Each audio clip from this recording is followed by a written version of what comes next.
Innovative techniques for sales pipeline enhancement. Why sales pipeline enhancement looks different now.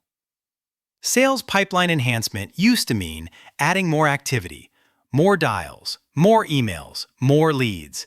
Today, that approach is running into hard limits as inboxes and phone lines get saturated and buyers get better at ignoring anything that feels generic.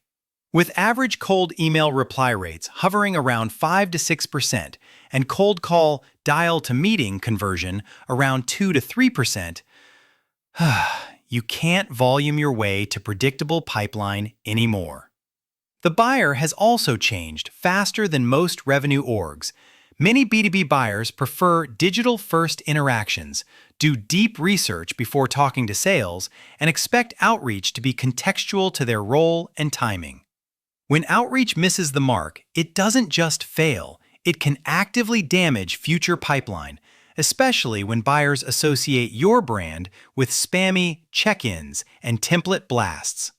So the goal isn't more lead gen, the goal is more qualified conversations per unit of effort.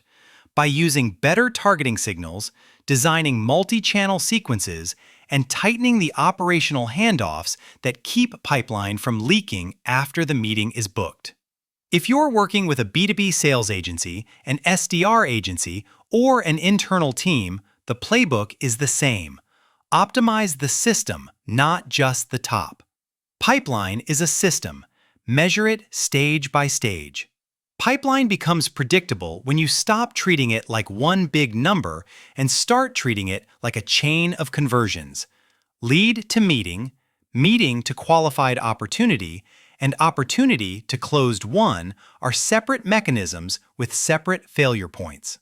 If you don't know your conversion rates by stage and by source, you can't forecast accurately or scale responsibly, whether you build in-house or use sales outsourcing.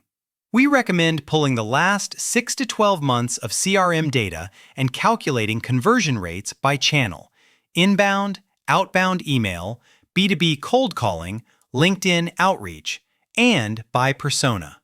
You'll almost always find one stage that's doing most of the damage: low-quality meetings, weak qualification, slow follow-up, or stages that don't have clear exit criteria. Once you can see the leak, you can fix it with targeted experiments instead of broad, do more mandates. A practical starting point is setting pipeline coverage targets and then back-solving activity. Many teams aim for 3 to 4 times coverage against quota, but only if pipeline means genuinely qualified opportunities, not a mix of MQLs, unqualified meetings, and wishful thinking. The table below summarizes common outbound benchmarks and why multi-channel matters. Use signal-based prospecting to earn attention. Static lists are where modern outbound goes to die. The most effective cold email agency and outbound sales agency teams we see prioritize accounts based on signals that indicate why now, not just firmographic fit. That can include hiring patterns, funding, leadership changes, tech stack shifts, competitor churn, product usage for PLG, website engagement, and content consumption.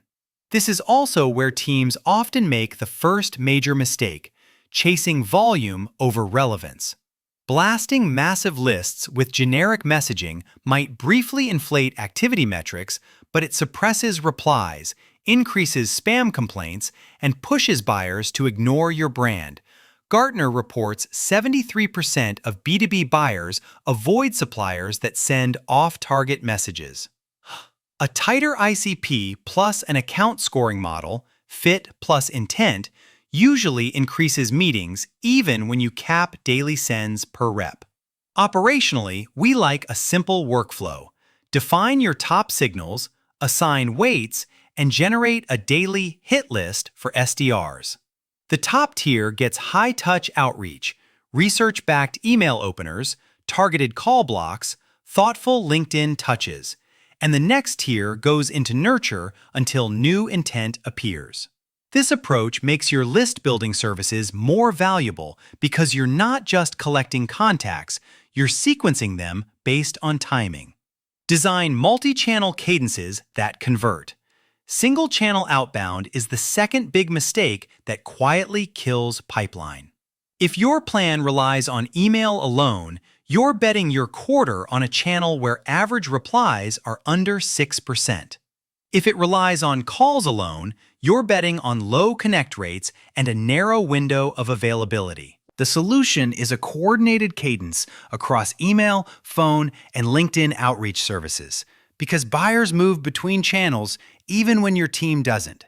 Strong cadences aren't more touches, they're more useful touches. Each step should add new value, a benchmark, a short case story, a relevant point of view, or a direct question tied to a real trigger event. That's why multi-channel sequences can produce 2 to 3x higher meeting conversion than single-channel efforts. You're increasing the odds of being seen and increasing the odds that what's seen is actually relevant. Multi-threading is the multiplier that most teams forget. In B2B, one contact rarely equals one decision, so you should work the economic buyer, the likely champion, and the operational stakeholders in parallel. This is where a disciplined cold calling team and a structured SDR program shine, because it's easy to lose track without clear sequencing rules and CRM hygiene. Pipeline doesn't break because you lack activity. It breaks because the activity isn't timed, targeted, and operationally connected to qualification. Personalize at scale with AI, without sounding robotic. AI isn't a nice-to-have anymore, it's becoming table stakes in modern sales development. A growing share of B2B teams already use AI-driven sales tools, often cited around 65%, and the advantage shows up when AI is used to improve preparation and relevance, not to produce long, generic emails. The best results come from AI-assisted research, extracting a prospect's priorities, identifying likely pain points, and suggesting 2 to 3 angles an SDR can choose from. The wrong way to use AI is write the whole email and hit send. It usually produces content that feels inflated, overly formal, or suspiciously polished, exactly what modern buyers are trained to ignore. The right way is to have AI generate raw material, signals, proof points, objections, a tight opener, then have a human turn it into a short message that sounds like a real person and fits your brand voice. In practice, we like a simple rule. AI can draft, but SDRs decide. Build a repeatable prompt framework that pulls firmographic context, a trigger event, and one relevant outcome. Then keep the final message to 3 to 5 sentences. This approach keeps personalization scalable for an outsourced sales team or an in-house pod, and it improves both email and call prep for teams offering cold calling services and B2B cold calling services. Stop pipeline leakage with segmentation and qualification. Another common mistake is treating every lead like it belongs in the same pipeline number. When MQLs, meetings, and true sales qualified opportunities get lumped together, leadership can't forecast and AEs waste time on low-intent conversations. A healthier approach is segmentation.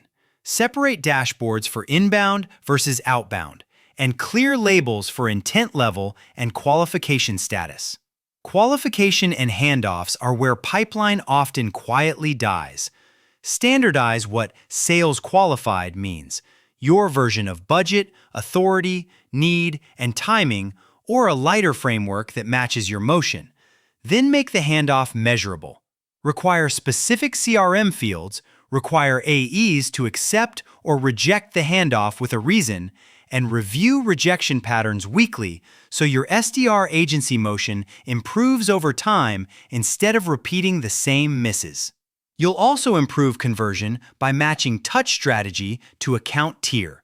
High-intent, high-fit accounts deserve deeper personalization and more deliberate follow-up. Lower-fit accounts should move to nurture rather than draining SDR cycles. When teams do this well, they typically see faster cycle times and fewer ghost opportunities clogging the funnel. Align RevOps, SDRs, and AEs so Outbound scales. Pipeline enhancement is as much an operations problem as it is a messaging problem. When inbound and outbound run as separate islands, buyers experience duplicated outreach, inconsistent positioning, and awkward transitions that erode trust late in the cycle. The fix is a shared revenue operations layer, consistent ICP definitions, shared messaging themes, and simple SLAs for speed to lead and follow-up. This is where pipeline math prevents quota plans from becoming fantasy.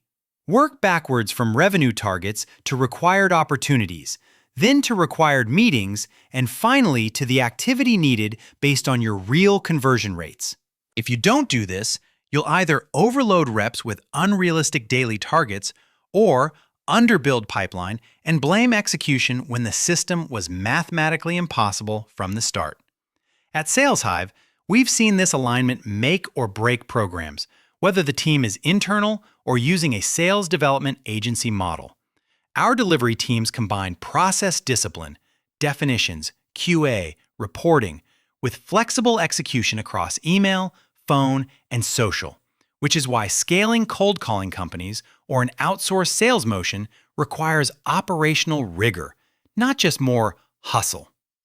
What to test next for a stronger pipeline? The fastest way to improve pipeline is to run focused experiments against your biggest drop-off point. Start by auditing performance by source and stage. Then choose one lever to pull for 2 weeks: tighter targeting, a revised multi-channel cadence, improved talk tracks, or better qualification fields. The key is to measure the right output, qualified meetings, and opportunity creation, not vanity metrics like raw opens. Next, redesign sequences so they're value-driven and time-boxed. Many teams get better results with 10 to 15 touches over 15 to 21 days when each touch adds a new insight rather than repeating just checking in. If you're evaluating a cold calling agency, a B2B sales agency, or pay-per-appointment lead generation providers, ask how they test cadence design and how they report conversion by sequence type. Finally, decide whether you're building the engine or buying time to results. If you don't have 6 to 12 months to hire, train, and operationalize, or you'd rather keep leadership focused on product and closing, sales outsourcing can be a practical path, especially when it includes list-building services, messaging iteration, and transparent dashboards. Either way, the winning teams treat pipeline as a measurable system, and they improve it one conversion point at a time.